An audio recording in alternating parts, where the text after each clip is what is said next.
বন্ধুরা আজকে আমি মানকচু দুই ধরনের বাটা বানিয়ে দেখাবো, নিরামিষ বাটা আর আমিষ বাটা। তো এখানে আমি গ্রাইন্ড করে নিলাম মানকচুটাকে।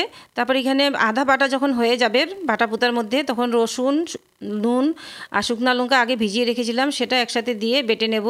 মিক্সচার গ্রাইন্ডারও বেটে নিতে পারো, ওইটা এতটা বেশি স্বাদ লাগে না, আর পাটা পুতার মধ্যে বাটলে বেশি ভালো লাগে।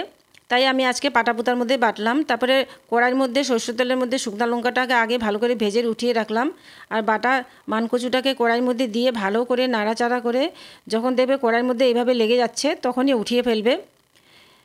খেতে অসাধারণ লাগে বন্ধুরা, অনেক ভাত খেতে পারবে। তারপরে দেখো এখানে নিরামিষটাকে আমি আগে ছোট ছোট করে কেটে নিয়েছি, গ্রাইন্ড করিয়ে। তারপরে এখানে নারকেল দিলাম, নারকেল কুড়ানো, শস্য, কাঁচা লঙ্কা দিয়ে একসাথে মিক্স করে এইভাবে কড়াইয়ের মধ্যে দিয়ে আবার ভেজে নেব। সেম এটাও আবার এরকম যখন টান টান করে কড়াইয়ের মধ্যে যখন লেগে লেগে যাবে তখন উঠিয়ে রাখবে। দুটোই খেতে খুবই ভালো লাগে, অসাধারণ লাগে।